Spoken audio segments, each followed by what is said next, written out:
We also want to thank President Trump for the promises he made to us. He said he would secure our borders and that he would never forget about Laken.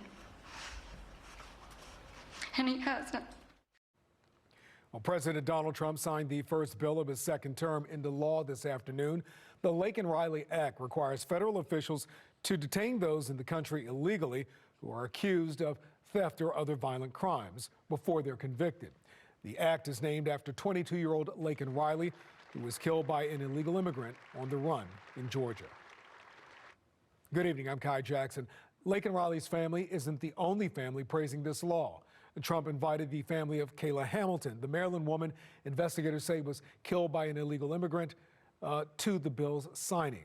Fox 45's Vincent Hill spoke with Kayla's mother about what this law means to her family. Yeah, about 2 years before Laken Riley, there was Kayla Hamilton in Aberdeen. Now her mother is hoping this new law will make sure other mothers don't go through the same thing.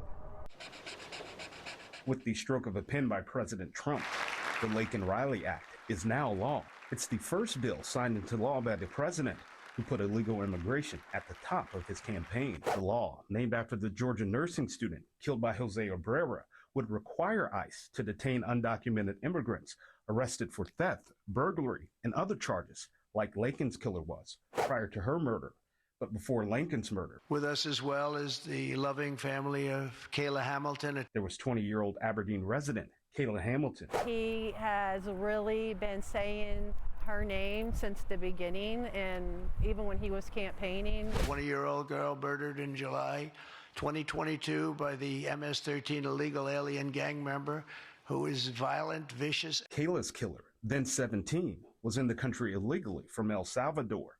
Kayla's mother, Tammy Nobles, there with the president when that law was signed. I want to thank you to Kayla's mother, Tammy. Outside the nation's capital. I mean, I'm exhausted, but then I'm also very honored to be a part of all of this. Tammy is hoping the new law will be a catalyst for change. I've been fighting for 2.5 years, and it's so good to hear that change is coming and changes are being made. Much like in the Riley case, Noble believes Kayla's murder could have been prevented. He was an unoccupied alien child. Homeland Security and Health and Human Services did not vet and background check him. That, despite years before entering the country. Kayla's killer was arrested in El Salvador for, quote, illicit association with MS-13.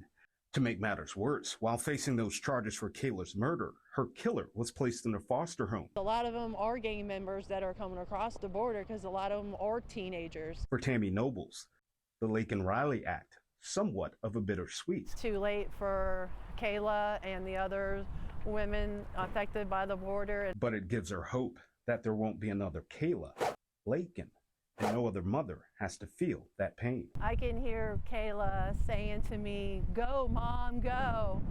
You know, and I know she's really proud of the fight that I've been doing and trying to make change for, you know, not only her memory, but also for those that have been affected by the border and also keep it from happening to someone else.